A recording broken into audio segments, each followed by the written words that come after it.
Hello my dear students. In this lecture I will discuss about the topic that is called as an error. I will cover the following contents. That is, what is the physical meaning of an error and how many types of an error are there. Well, while after knowing what are the types of an error, we will estimate or calculate the error. So, without wasting our time, let us begin with it. To begin with, if somebody asks you, what do you mean by an error? Then, as a layman, you will say that it is nothing but a mistake. और हिंदी में ये भी कह सकते हैं कि यह एक भूल है. एरर का मतलब भूल. कुछ हद तक आपका जवाब सही है. जब भी आप कोई फिजिकल क्वांटिटी का मेजरमेंट करते हैं, तब जो भी एरर क्रिएट होता है और आपकी जो वैल्यू आती है वो एक्चुअल वैल्यू से थोड़ी सी डिफर होती है. यही डेविएशन आपकी जो एक्चुअल वैल्यू से हो रही है उसे कहते हैं error. So to formulate it, you can say that error is nothing but the difference between actual value and measured value. It can also be defined like this. It is an inaccuracy in measurement of physical quantity. So there are different ways you can explain it. But very simplification is it is the difference between actual value and measured value. Remember, error हमेशा positive होता है, इसीलिए हम formula को हमेशा difference कहते हैं. That is the mod of subtraction between actual value and measured value. Let us take one example. Let us say हमें ये ब्लॉक का लेंथ मेजर करना है using a scale, that is an instrument. Lab में दो students हैं. Student ए जो इसकी वैल्यू मेजर करता है that is 7.3 centimetre, while student B measure कर रहा है और उसकी वैल्यू आई 7.8 सेंटीमीटर. अब एरर जो स्टूडेंट ए ने क्रिएट की है वो है 7.5 माइनस 7.3 इज इक्वल टू 0.2 और स्टूडेंट बी ने जो एरर क्रिएट किया है वो है 7.5 minus 7.8 that is equal to 0.3. अब आपको समझ में आ गया होगा कि एरर कभी नेगेटिव नहीं ले सकते हैं. एरर हमेशा पॉजिटिव होता है, इसीलिए हमने मॉड वैल्यू ली है. Mod of difference between actual value and measured value. So now you must have understood what is an error. अब आपके मन में एक क्यूरियोसिटी डेवलप होगी, ये एरर आती कहाँ से है, कौन से कारण है ये एरर क्रिएट होती है. तो कई वजह से एरर आ सकता है. ब्रॉडली इसे 3 प्रकार में विभाजित किया गया है. That is systematic error, random error and least count error. Systematic error पहले हम डिस्कस करेंगे. सिस्टमैटिक एरर वो है जो सिस्टमैटिकली क्रिएट होती है एरर, और यही सिस्टमैटिक एरर हमेशा पॉजिटिव डायरेक्शन में होगी या तो नेगेटिव डायरेक्शन. तो हम इस तरह से डिफाइन कर सकते हैं. That is systematic error is the error cause systematically while measuring the physical quantity using an instrument, and it is always either in positive direction or negative direction. ये systematic error को हम rule out कर सकते हैं, मतलब delete cancel कर सकते हैं या तो रिमूव कर सकते हैं. जब भी यही सिस्टमैटिक एरर क्रिएट होती है हमारे मेजरमेंट में, हम उसे निकाल सकते हैं. सो यहाँ पर डिफाइन किया है, it occurs systematically in one direction either in positive और नेगेटिव डायरेक्शन. रैंडम एरर हम बाद में डिस्कस करेंगे जब सिस्टमैटिक एरर क्लियरली हम डिस्कस समझ लें. और तीसरा है लीस्ट काउंट एरर. इसे हम ज़्यादा एक्सप्लेनेशन नहीं देंगे. आपको यही समझना है कि कोई भी इंस्ट्रूमेंट हो उसका लीस्ट काउंट होता है. लीस्ट काउंट का मतलब how much minimum value you can measure using that instrument. So the error which is created due to that list count of an instrument, that is called as limit or list count error. So it is something which is associated with the limit of resolution of an instrument. अब आगे बढ़ते हुए हमें ये जानना है कि systematic error किस कारण से आता है। तो सिस्टमैटिक एरर में आइदर इंस्ट्रूमेंटल एरर या तो एक्सपेरिमेंटल मेथड एरर या पर्सनल एरर की वजह से सिस्टमैटिक एरर क्रिएट होता है। अब ये इंस्ट्रूमेंटल एरर क्या है? तो instrumental error is the error caused due to the defect in the instrument. अगर इंस्ट्रूमेंट ही परफेक्ट नहीं है, ऑलरेडी वो डिफेक्टिव इंस्ट्रूमेंट है, तो उसकी वजह से जो एरर क्रिएट होगी उसे कहेंगे instrumental error. Let us take some example of it. If you see this vernier callipers, this is the block diagram of a vernier callipers. अगर वर्नियर कैलिपर्स एकदम परफेक्ट है तो जीरो ऑफ वर्नियर स्केल और zero of main scale दोनों exactly match होगा। इस type के instrument में इंस्ट्रूमेंटल एरर नहीं होगी, मतलब इंस्ट्रूमेंट इज परफेक्ट। और आप जब भी लैब में जाएंगे और वहां पर इंस्ट्रूमेंट आप जब वर्नियर कैलिपर्स देखेंगे तो कुछ वर्नियर कैलिपर्स में कुछ एरर क्रिएट होगी, जैसे कि इसमें बताया गया है दूसरे डायग्राम में। इसमें zero of vernier scale is not matching with the zero of main scale. Zero of main scale थोड़ा सा लेफ्ट साइड है वर्नियर स्केल से, इसीलिए इस टाइप ऑफ एरर को कहते हैं पॉजिटिव एरर। नेगेटिव एरर का मतलब जीरो ऑफ वर्नियर स्केल थोड़ा सा लेफ्ट साइड है मेन स्केल से, इस टाइप ऑफ एरर को कहते हैं negative error. So this type of defective instrument can create an error that is called as instrumental error. और एक एग्जांपल लेते हैं, जैसे आपने देखा होगा एमीटर। अगर एमीटर परफेक्ट है तो pointer should be exactly on the matching with the zero of the scale when no current is flowing through it. पर अगर आपने लैब में देखा होगा तो कुछ इंस्ट्रूमेंट में जीरो कुछ फर्स्ट डिवीजन पे मैच होता होगा।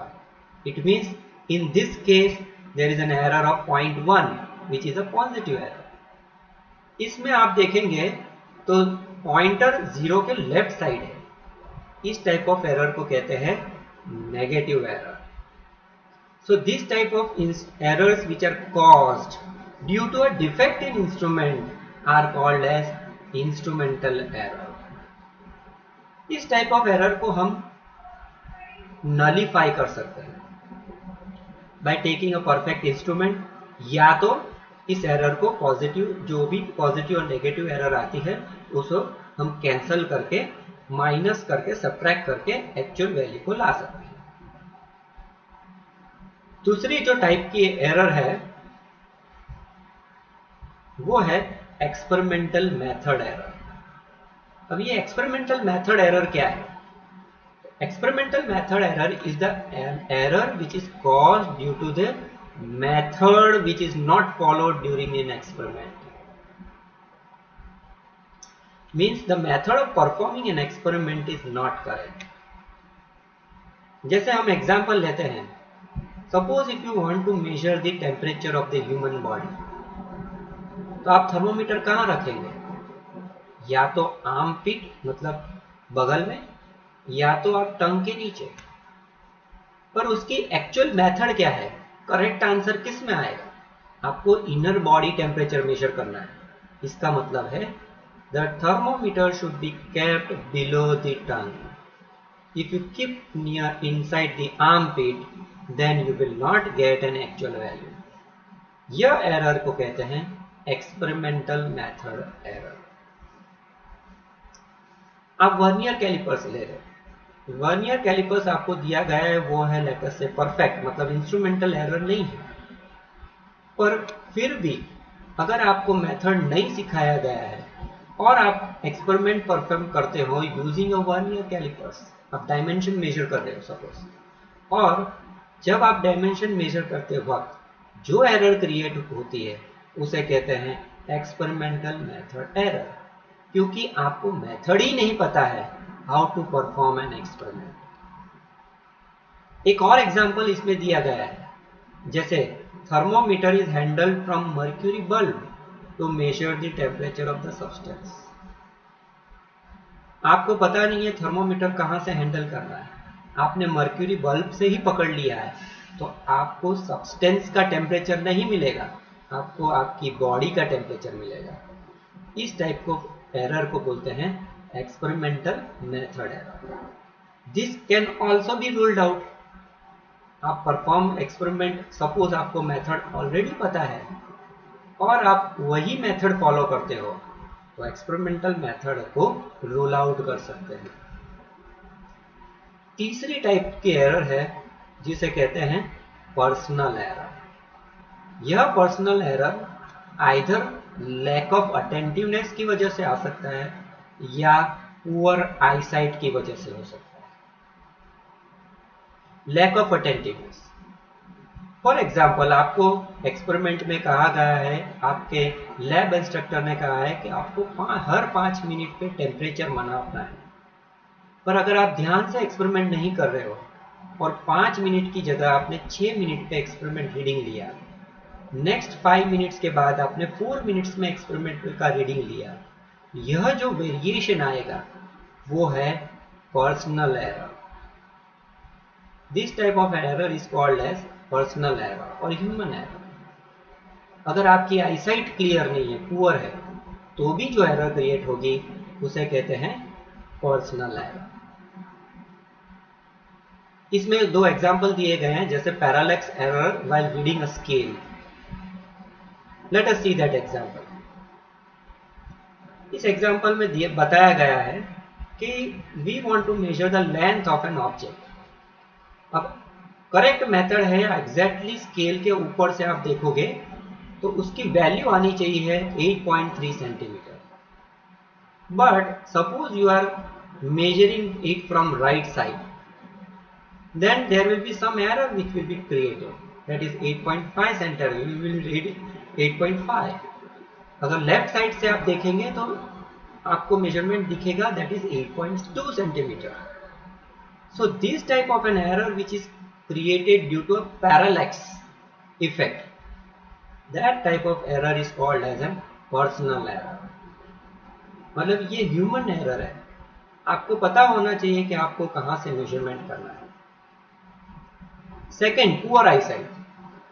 कुछ ह्यूमंस को कलर ब्लाइंडनेस होता है, जैसे आप इसमें फिगर में देख सकते हैं कि ये सर्कल के अंदर कुछ नंबर बनाए गए हैं। अगर आप ये नंबर क्लियरली पढ़ सकते हैं, it means you do not have a poor eyesight, मतलब कलर ब्लाइंडनेस नहीं है। But if you are not able to read it properly, it means the error which is caused is a human error or personal error। अभी तक आपको समझ में आ गया होगा कि what type of systematic error can be caused and what type of an error can be caused due to a systematic error। अब एक चीज इसमें से क्लियर हो गई कि we can rule out or we can cancel or we can remove the instrumental error, experimental method, personal error by taking a perfect instrument, by properly following the method of an experiment and performing an experiment attentively without having a poor eyesight, we should get an actual value, but still we will not get an actual value। क्यों? क्योंकि कारण है वो है random error. यह error randomly create होता है। It may be due to the surrounding effects और एन एनवायरमेंटल कंडीशंस। इसमें दोनों इक्वल चांसेस रहते हैं, कभी पॉजिटिव एरर आएगी, कभी नेगेटिव एरर आ सकती। So this type of error which is created randomly are called as an random error. मैं आपको एक एग्जांपल बताता हूँ, लाइव एग्जांपल्स। आपने एक इंस्ट्रूमेंट खरीदा, जैसे कि लेट अस से आपने एक नया व्हीकल खरीदा है, एक्टिवा। इंस्ट्रूमेंट तो परफेक्ट है, मतलब इंस्ट्रूमेंटल एरर नहीं है। आपको एक्टिवा कैसे चलाना है, मतलब कैसे एक्सेलरेट करना है, कैसे ब्रेक लगाना है, कैसे लाइट्स चालू करनी है, कैसे उसको मोड़ना है, ये सब आपको पता है। इसका मतलब you know the experimental method है। आप ध्यान से एक्सपेरिमेंट कर रहे हैं, आईसाइट पुअर नहीं है, आपको क्लियर दिख रहा है, मतलब पुअर आईसाइट नहीं है, ह्यूमन एरर भी आपने निगलेक्ट किया। इसका मतलब सिस्टमैटिक एरर डिलीट हो गए, रिमूव हो गए। तब आप परफेक्ट इंस्ट्रूमेंट चलाना सीख सकते हो। पर आप जब भी एक्टिवा चलाते हो तो आपने देखा होगा, इनिशियली आप हेजिटेट होते हो, समटाइम्स एक्सीडेंट भी हो जाता है, समटाइम्स एक्टिवा में स्क्रैच भी होती है, मतलब कुछ ना कुछ एरर क्रिएट हो रही है। यह जो एरर क्रिएट होती है, that error is due to a random error. You don't know why this errors are created. For example, sometimes बहुत बारिश हो रही है और आप फुल स्पीड से एक्टिवा को चला रहे हो, घर पे वापस जाना है जल्दी। अब उस वक्त फ्रिक्शन कम होने की वजह से, रोड और टायर के बीच में फ्रिक्शन कम होने की वजह से आप स्लिप खा सकते हैं। यह जो एक्सीडेंट हुआ है, that is due to a random error, surrounding effect की वजह से। रोड पे रेत है और आप एक्टिवा चला रहे हो स्पीड से और भूल से आपने ब्रेक लगा दिया, तो भी एरर क्रिएट हो सकती है। That is called as a random error. But this random error can not be neglected, but it can be reduced. आप इसे रिड्यूस कर सकते हैं। फॉर एग्जाम्पल, अब यही एक्टिवा आप डेली चला रहे हो, एक साल के बाद आप देखोगे आपको एक्टिवा चलाने में अच्छी पकड़ आ गई होगी, मतलब आप अच्छी तरह से एक्टिवा चला सकते हो। जो भी एरर क्रिएट हो रही थी, जो भी हेजिटेशन हो रहा था, वो कम हो गया होगा। क्यों हुआ? क्योंकि आपने एक ना एक एक्सपेरिमेंट 100 टाइम्स क्रिएट किया है। आप जैसे एक छोटा बच्चा है 6 स्टैंडर्ड में, उसने स्केल से लेंथ मेजर करना सीखा है। अब पहली बार स्केल यूज कर रहा है, उसको पता है कि स्केल परफेक्ट है, मेथड भी उसको पता है किस तरह से मेजर करना है, ह्यूमन एरर भी नहीं है, ध्यान से एक्सपेरिमेंट कर रहा है, पुअर आईसाइट नहीं, फिर भी वो एरर क्रिएट करेगा। वो एरर को कहते हैं रैंडम एरर। अब इस रैंडम एरर को वो कैसे रिड्यूस करेगा? By measuring it for number of times. अब यही एक्सपेरिमेंट वो नंबर ऑफ टाइम्स परफॉर्म करेगा, तो random error will go on decreasing. Remember, we can reduce the random error, we cannot remove it. अभी तक आपको समझ में आ गया होगा कि कितने प्रकार के एरर होते हैं, कैसे आप रूल आउट, किस एरर को आप रूल आउट कर सकते हैं, किस एरर को रूल आउट नहीं कर सकते, और कैसे आप रिड्यूस कर सकते हैं। अब आगे चलते हैं। आपको पता है व्हाट इज एन एरर, कितने प्रकार के एरर होते हैं। अब हमें कैलकुलेट करना है, एस्टिमेट करना है कितनी एरर क्रिएट होती है। अब there is one method to calculate an error and this is as easy. हम एक एग्जांपल लेके एरर कैलकुलेट करेंगे।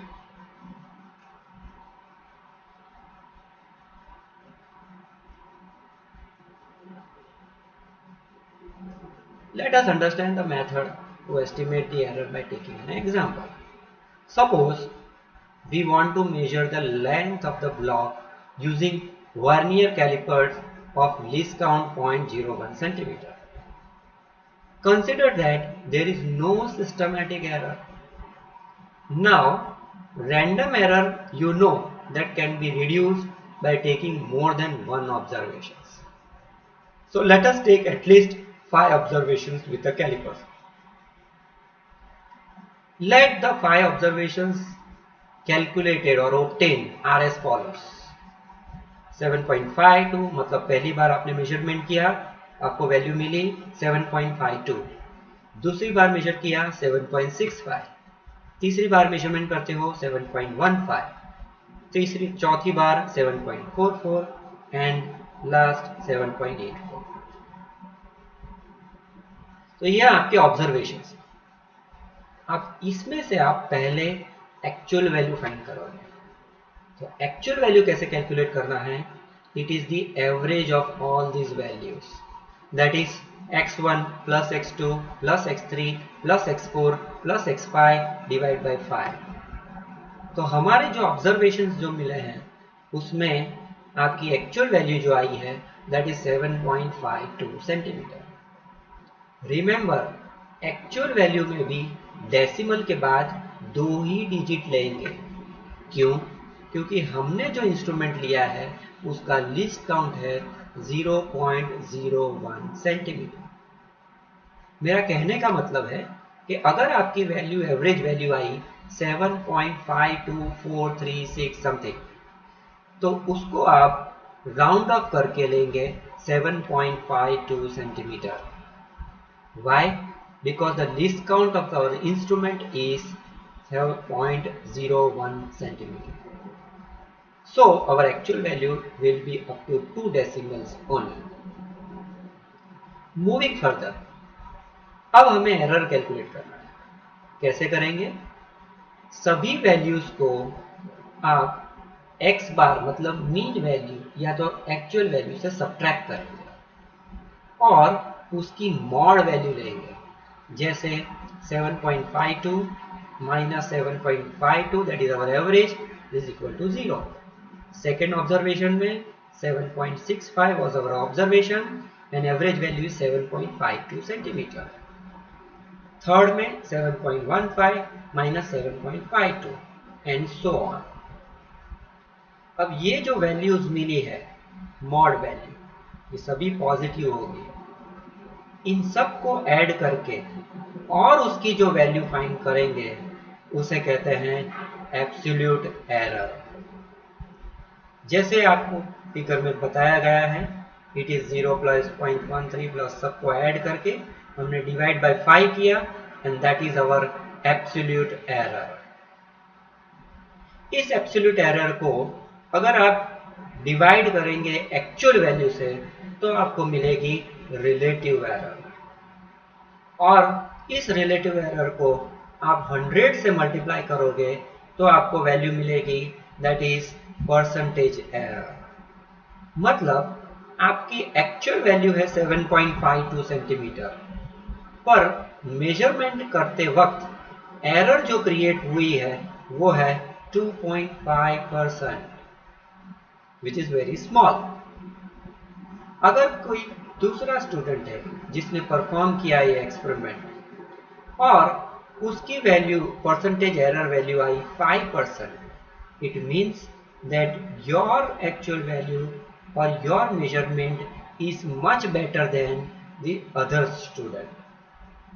This is how you calculate the error while measuring the physical quantities.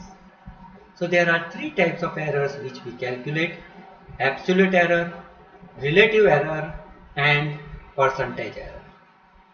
अब इस एरर को कैसे कंबाइन किया जाता है, कॉम्बिनेशन ऑफ एरर, यह हम नेक्स्ट लेक्चर में समझेंगे।